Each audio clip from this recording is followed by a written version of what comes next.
building resilience through storytelling. Over the next few minutes, you'll embark on a transformative journey as we delve into the profound connection between building resilience and storytelling. You'll uncover the challenges we face in crafting our own narratives, and you'll discover practical solutions to fortify your resilience. When everything goes bananas, what do you do? What can you do? This video is your guide to embracing life's twists with the armor of compelling stories. So stay tuned for real life examples, and I'm going to share with you some practical, actionable steps to weave your own tale of resilience. There are two parts to this, and both parts are connected. So please watch the video till the end or you'll miss something important. Do you know almost 99% of people who watch my videos are not subscribed? Please subscribe to my channel. That lets me know that you like what I've created and encourages me to do more for you.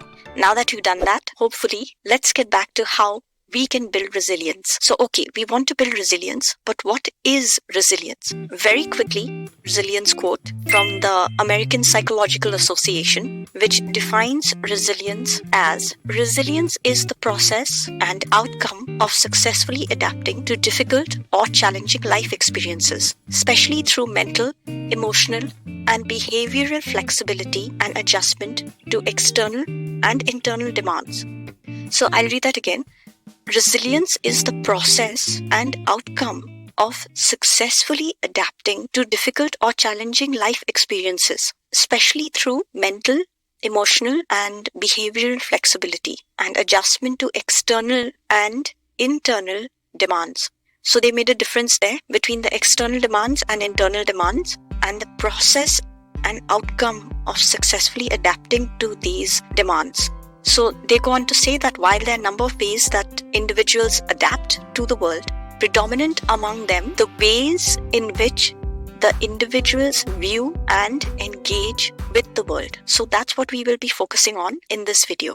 We are taking the way of storytelling as a tool, which we will use as a way to view the world, and then use that same tool with storytelling examples to later engage with the world. And we will engage with the world in a way that helps us cope with stress and adapt quicker to change, because that's what we all want. You can't stop the stress from happening. We have to learn to adapt quicker to the changes. And life is a story, and every twist and turn shapes our narrative. Yet building resilience through storytelling isn't just about words on a page. It's a profound strategy to navigate life's challenges. You have to find a way to do that. You can't stop things from happening. One prevalent obstacle that we encounter is the struggle to find meaning in adversity. Imagine facing a setback, a moment that seems to shatter the very fabric of your story. It's in these moments of darkness, the darkest part, that the power of storytelling becomes a guiding light. The solution? Craft a narrative that transforms your adversity into a pivotal chapter, not the conclusion. See, this part is important. You need to look beyond what happened, because what we tend to do when crappy things happen is that we tend to focus on that event, and that becomes the beginning and the end of our story. And then people might even live with that crappy event, replaying it and using that as their story for years. So you have to get beyond that. So you turn the crappy story into an epic tale that makes you the hero of the story. See, what happens when the crappy event happens, the bad stuff happens, and you're retelling that story in your mind or to someone else, usually you are the victim in it. Otherwise, it wouldn't be a crappy story for you. It's because you are the victim in it. That's why it's a bad story. If you were the victor in the story, then it would be a tale of triumph for you, and the other person would have the crappy story. But somebody did something to you, or some event happened that you couldn't control, and you become the victim in the story. So it's a bad story for you. Instead of asking, why did this happen to me? Because sometimes there's just never clear enough answers to why something happened. You might not understand it now, you might understand it years later, or you might never get the answer as to why it happened. So instead of staying stuck on that part of why did this happen to me, instead ask another question. How does this fit into the epic tale of my life? Now you are making yourself into the hero of your story, because your life is your life. No one else can live it for you. Many times people just go into a kind of trance. The bad thing happens. The current story of their life doesn't have any structure in place to account for the bad thing happening. So they're wondering, how did this happen? Because they don't have anything in place to understand how it happened. and then they don't have anything in place of how to deal with it. And that's okay. Many of us have had to deal with stuff that we don't know why it happened, and we don't know how to deal with it, or we didn't know how to deal with it. It takes time to deal with it. But after that bad thing happens, then the person ends up in a fog, a mental fog. This is when the past seemed better. You know what happened there. And the present becomes fuzzy. You feel like things are happening, but there's a feeling of chaos. Any action you take doesn't seem to make things better. The present becomes about finding and using stress coping strategies and just surviving the day. In the moment, the actions you take to just survive the day work for that moment. But you can't make it into a way of life where you're just surviving that moment. Because life is more than just survival. It has to be. Otherwise, you'd find no meaning in it. But what you do when the future is foggy, and we're going to get to that. But first, let's consider the story of J.K. Rowling, the author of the beloved Harry Potter series. If you haven't read Harry Potter, just take one book, get one book and read it. The stories are very well written. You'll begin to see why. So before her literary success, she faced numerous rejections and personal challenges. So rather than succumbing to despair, she wove these struggles into the narrative of resilience and perseverance, creating a story that resonates with millions. Some of the things she went through in her life, which she did talk about, it's there somewhere in the Harry Potter stories. So she has used her experiences and infused that in her stories to make her characters more relatable. So now, how can you infuse this into your own story? So you can start by journaling your experiences. You will be using the art of reflection. So reflect on moments of tribulation, some of the main big things that bother you, and pen down the emotions tied to that moment or those moments. After you've done that, then reflect on the moments of triumph and write down your emotions during those times. Sometimes you have really hard times and then you win. So write down those two. When you had hard times and you didn't win, you're going to write that down and what you felt during that time. When you had good times, you're going to write that down and what you felt during those times.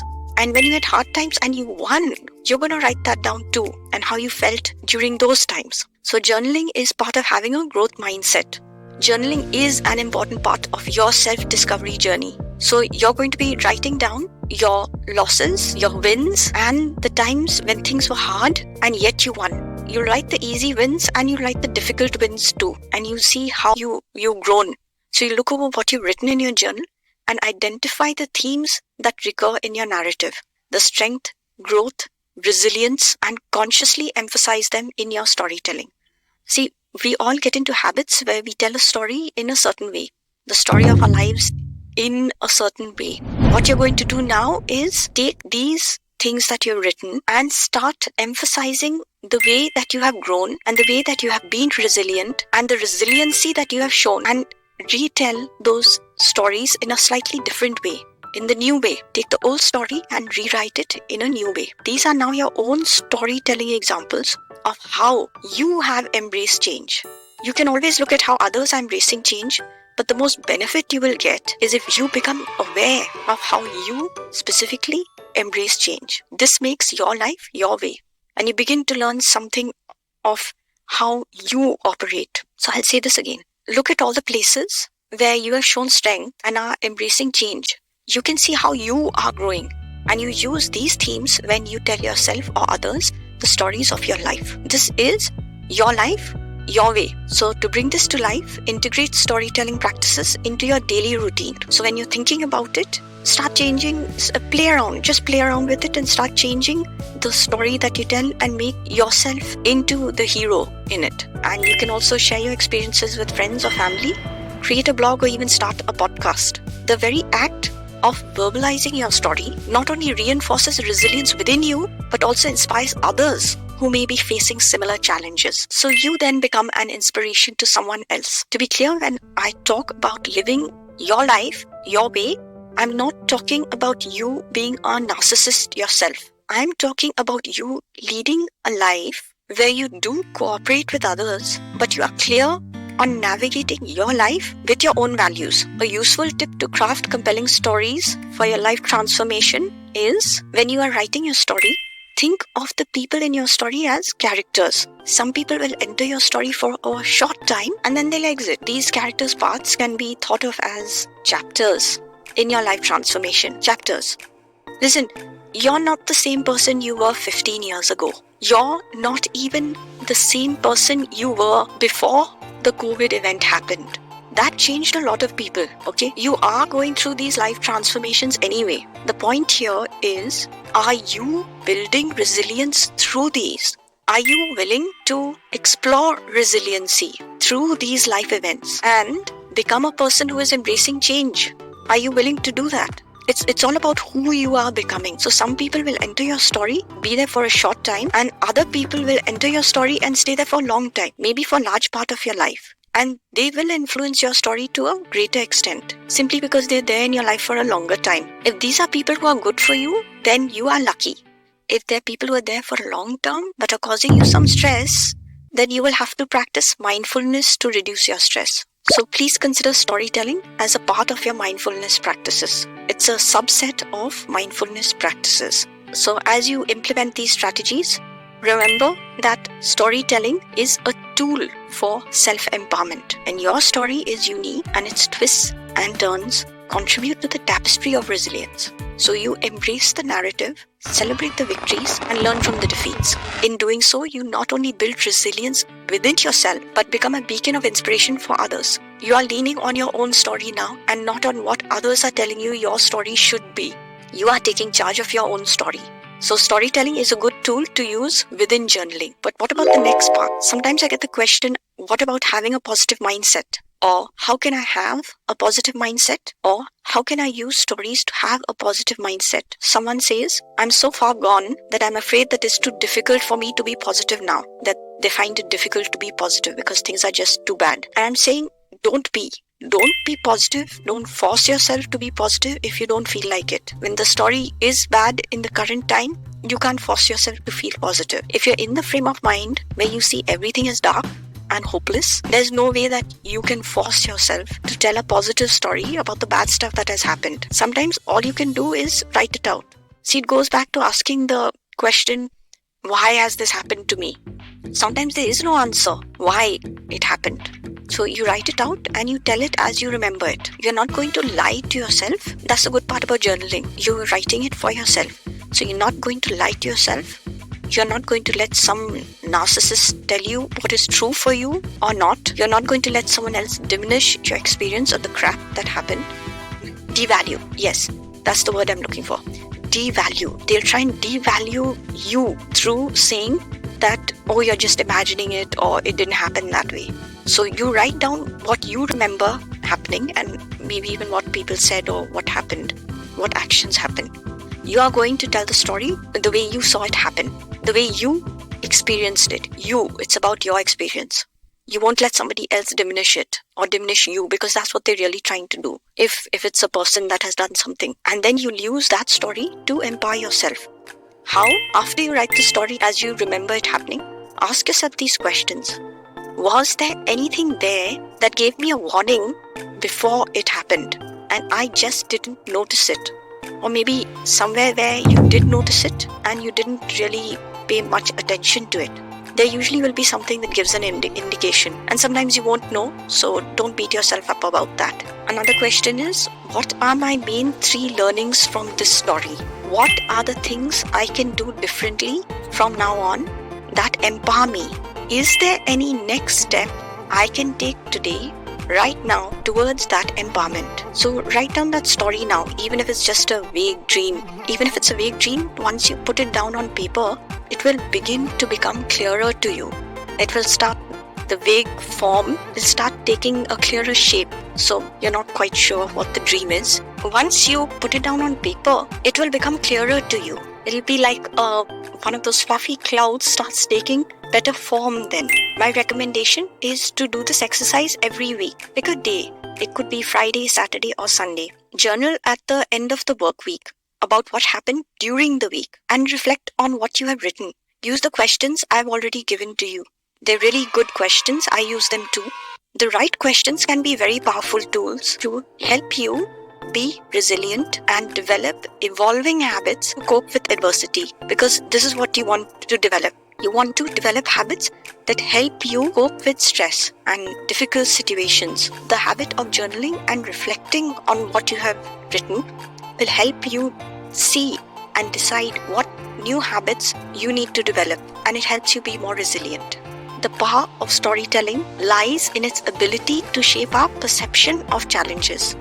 By crafting a resilient narrative, you rewrite the script of your life. As you rewrite the story where you were the victim, you rewrite it in an empowering way to make you the hero of your life story. So that's what you are going to be doing. So as you navigate the complexities of your story, just remember that resilience isn't the absence of hardship, because hardship is always going to be there, but it is the courage to face it head on. You cannot stop life from throwing you curveballs. You cannot stop life from tossing your ship around, but you can learn to navigate those rough seas.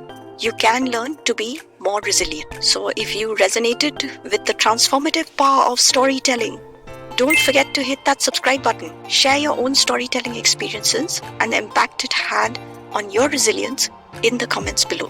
Subscribe for more empowering content. Remember, your story is a masterpiece in the making. So stay resilient and check out the next video.